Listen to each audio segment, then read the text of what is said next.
tarde. Vou tentar falar até um pouco mais alto, que eu tô gravando agora no celular. E aí vai lembrar, balança bastante. Porque, muito buraco. Aqui na Alemanha, entre aspas, né? É muito buraco. O buraqueiro aqui é enorme. Bom, enfim, senhores, estou aqui numa área de periferia, né? De favela. E próximo aqui a Brasilândia, uma das periferias mais antigas, né, da cidade de São Paulo, aqui na Zona Norte, ao lado da Freguesia do Ó. Freguesia do Ó, para quem não sabe, também é um dos bairros mais antigos aqui de São Paulo, tá? Enfim, então... E eu tava aqui imaginando, cara, porque assim, faz anos que eu conheço aqui essa localidade. E em anos, algumas pessoas até que pintam as casas, né? E às vezes colocam algum revestimento, fazem alguma coisinha assim do tipo. Mas as demais pessoas, assim, elas não colocam, elas vão construindo e deixam no tijolo, como se fosse uma cultura formada, a cultura do tijolo, né?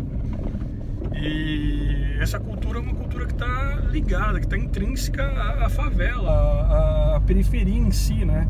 Quando ela deixa de ser barraco e passa para alvenaria, deixa-se os tijolos à mostra, né? E isso é a maioria das casas, não é a minoria, né? A minoria são as casas que estão revestidas e pintadas, né? Sei lá, eu acho assim que tem que se começar nas grandes cidades uma mudança cultural nas periferias, nas favelas, né? Ou seja, já que não se pode acabar com as favelas que aí já estão postas, né? Já estão colocadas, formadas, né? Isso durante aí 80 anos, pelo menos, de história de favela na capital do estado de São Paulo. E até porque o processo de favelização daqui da cidade, ele se deu diferente do processo de favelização em outros estados do Brasil. Em muitos estados do Brasil foi depois da queda da monarquia, e antes da queda da monarquia você teve a Lei Áurea, né? Você teve a libertação dos escravos. Aí na sequência você teve um golpe militar que derrubou a monarquia. Tá? Esse golpe militar, ele foi um golpe contra os anseios do povo. A gente passou praticamente 100 anos aí num governo provisório, até a Constituição de 88. Então vale lembrar isso daí também, porque teoricamente era para ser feita uma consulta ao povo, se o povo queria continuar com a monarquia ou não. Um outro lembrete aqui que eu trago, né, que na época da monarquia o Brasil era uma das potências mundiais. Não vou aqui defender um ou outro espécie de governo, mas ao longo desses 100 anos de governo, quase 100 anos de governo provisório, a República demonizou a monarquia, levantou heróis republicanos, como por exemplo o Tiradentes, né, entre outras coisas, e deu essa maquiada na história, pregando como se tudo aquilo que foi feito pelos impérios tivesse sido um retrocesso, tá? Mas eu acho que no Império tinha-se uma preocupação muito maior com o que se fazer com os escravos do que depois que entrou na República os escravos já libertos, tá? Então eles já deixaram essas pessoas à margem da sociedade e não deram uma oportunidade já no governo da República. Esse é o processo de favelização dos demais estados, né? Não que não houvesse aqui em São Paulo coisas do tipo, mas assim, em São Paulo, depois de toda uma industrialização aqui, com a chegada dos imigrantes italianos e tudo mais, isso no final do século retrasado, ainda no Império, início do século passado, o estado de São Paulo começou a prosperar bastante e houve um êxodo das pessoas dos demais estados para o estado de São Paulo. Você imagina que só a nossa cidade, a grande São Paulo, tem mais de 20 milhões de habitantes, tá? O estado de Minas inteiro tem em torno de 20 milhões de habitantes. Então, você imagina a densidade populacional que nós temos aqui em São Paulo.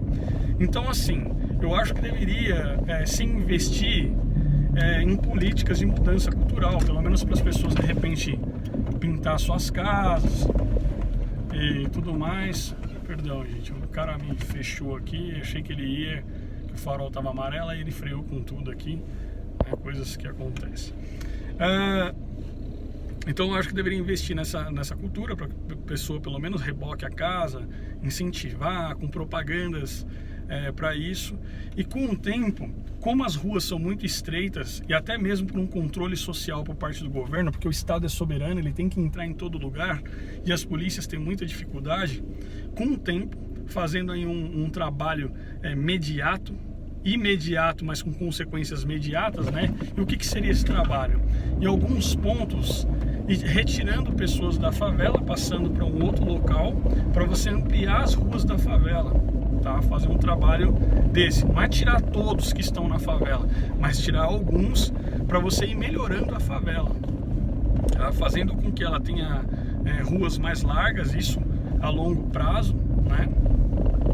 E para que não haja mais favelas, né, o Estado ele deveria ajudar no poder de compra das pessoas, para que as pessoas tenham uma facilidade maior para se investir em casas e coisas do tipo, né? E concomitante a isso daí, ter uma força policial nos níveis, né, municipal e estadual, ostensiva nas questões aí de invasões, tá? Porque as invasões hoje elas se tornaram muito mais políticas do que de fato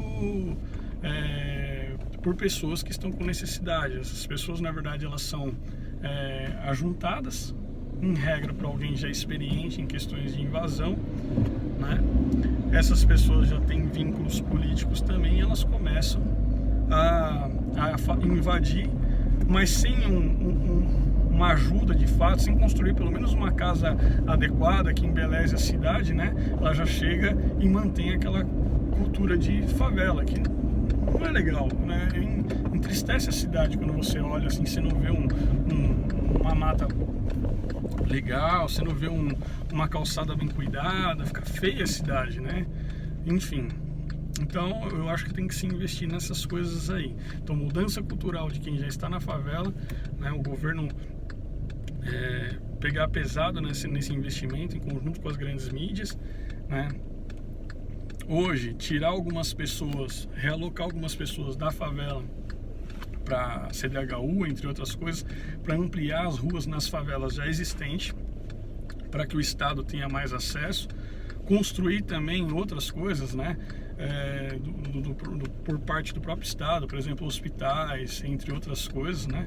E isso a longo prazo você vai eliminando ou modificando a cara da favela no cenário da cidade atual, tá? Ao invés de manter do jeito que está lá a favela, né? Isso fora os outros investimentos, investimento na educação, né? Investimento na economia, todas essas coisas aí proporcionam também uma ajuda, né, para que se acabe aí com a favela, tá? Bom, gente, é isso. Essa é a primeira parte desse vídeo. Depois eu vou fazer um vídeo um pouco maior, com algumas outras ideias para se diminuir a favela nas grandes São Paulo, pelo menos mudar a cara delas. Isso daí tem que ser pensado, tem que se tirar essa cultura que está intrínseca à sociedade latino-americana. Isso do México para baixo é assim, tá? E isso se tornou um costume, uma prática do nosso povo latino-americano, né? E isso não é legal. Tá certo que cada país, cada estado, só dentro do nosso país tem a sua peculiaridade, né? Nas questões da favela, mas todas elas são questões sociais, né? Todas elas são questões sociais que levaram as pessoas morarem na favela. Enfim, mas hoje tem muito cunho político. E hoje você entra também na favela e você vê muitas pessoas com carros novos, tá?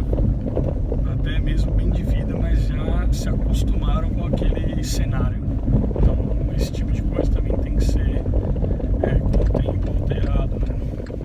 Enfim, tamo junto, é isso aí, vamos questionar tudo. Valeu, pessoas.